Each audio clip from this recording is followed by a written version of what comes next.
For more insight on this, we actually talked to the journalist who broke this story, Barton Gellman. He just got back recently from talking to Snowden in a 14-hour interview which he conducted in Moscow. Gellman is the first journalist to speak in person with Snowden since fleeing to Russia.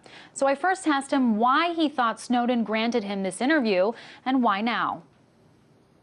Well, to back up, he has not wanted to be at the center of the story. He wants the story to be about electronic surveillance and the limits of espionage in democracy, and so he's kept away from the story. I spent a long time trying to talk him into the idea that at the end of the year, after half a year of this remarkable global debate, that there needed to be a kind of summing up, what have we learned, what does it mean, and that we needed his voice in that story, and he agreed to let me come and see him.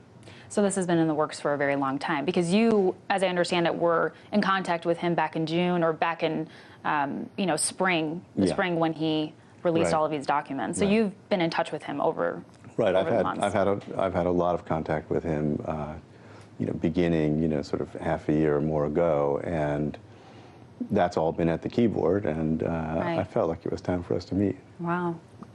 Well, you were with him for 2 days, which is a pretty extensive amount of time, 14 hours of conversation. How would you describe Edward Snowden right now? I mean, just in terms of sort of his demeanor and his mentality. He is remarkably sort of at peace with everything. He's a man under considerable pressure, I must assume, but he doesn't show it. He's feeling like he did what he set out to do.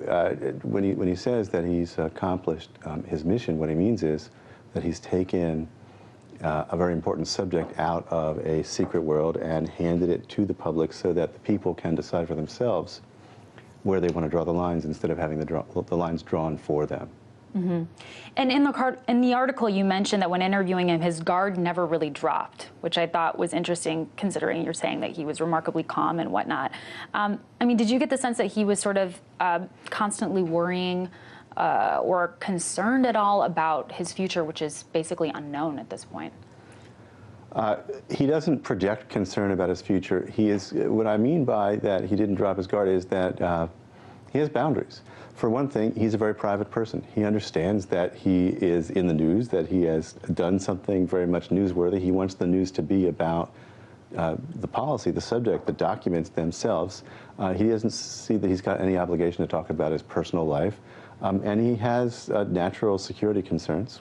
And so he pays attention to what he says. It's interesting that such a private person is now so much in the open, in the public right now. But can you talk about how you prepared for this trip? Did you have to leave your laptop, your cell phone at all? I mean, were there tons of precautions that you had to take before going over there? I can say a little bit about that. I did not bring anything with me that I was not prepared to have one or another government take hold of and search or keep or copy. So no, I didn't bring anything sensitive. I brought an empty notebook computer, and I brought a telephone I don't normally use with none of my data on it. Right. And as far as I know, those precautions were superfluous in the end because no one stopped me. And have you had any issues since you've returned? Have you been approached at all by anybody asking you questions, interrogating you? No, nothing of that sort. Interrogations, no. Okay, then that means that you prepared well. Well, one of the things that I found most interesting is something that Edward Snowden said. He said, "I'm not trying to bring down the NSA. I'm working to improve the NSA. I'm still working for the NSA right now. They are the only ones who don't realize it." Did Snowden have anything to say about the current reform efforts underway on Capitol Hill or the courts or anything of that nature? Well, it's interesting. He clearly has his own views about what ought to happen.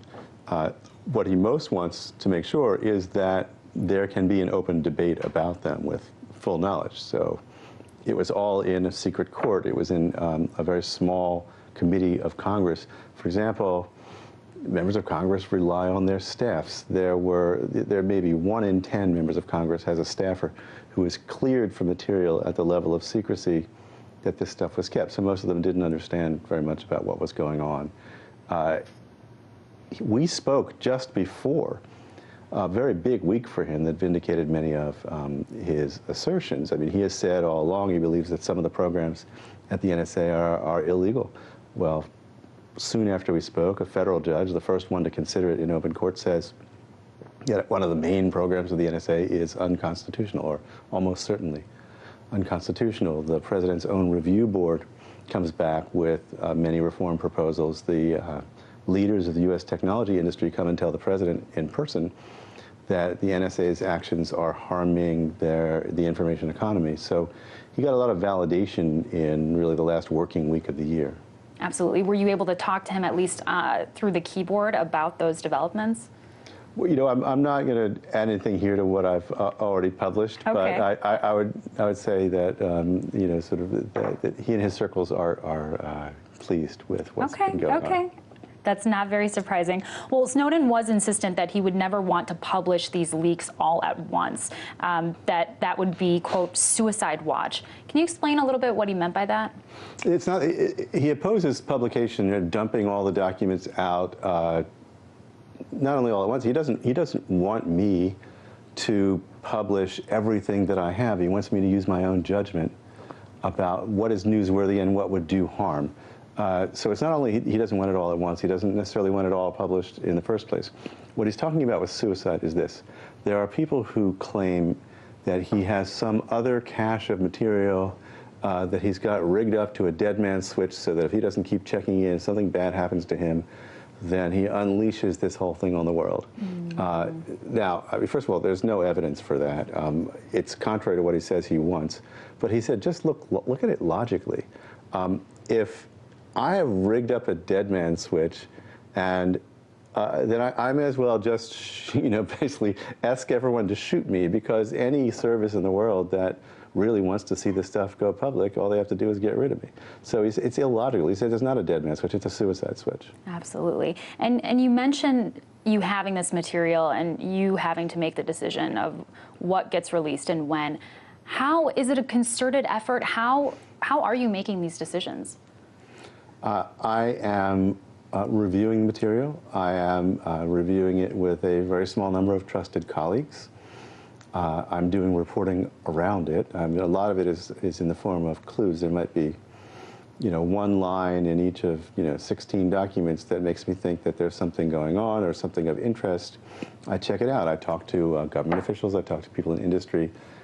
Sometimes I'm persuaded that my idea was wrong. Sometimes I'm persuaded by government that it would be a bad idea to publish the story.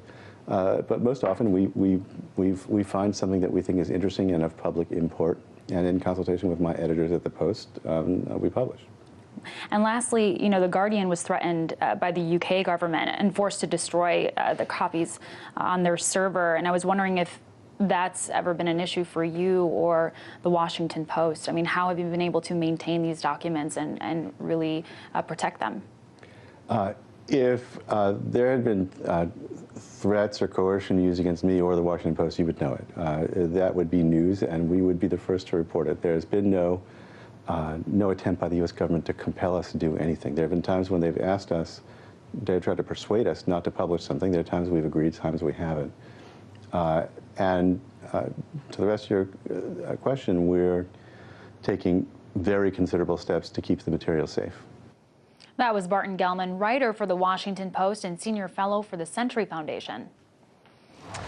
And while we're on the topic of Edward Snowden, the NSA whistleblower just released an alternative Christmas message. Britain's Channel 4 chose him to deliver their annual response to Queen Elizabeth's royal Christmas message. Snowden focused on the topics he has come to represent by explaining why he values privacy so greatly. Take a listen. A child born today will grow up with no conception of privacy at all. They'll never know what it means to have a private moment to themselves, an unrecorded, unanalyzed thought. And that's a problem, because privacy matters. Privacy is what allows us to determine who we are and who we want to be. So there you have it, Snowden's version of Christmas goodwill.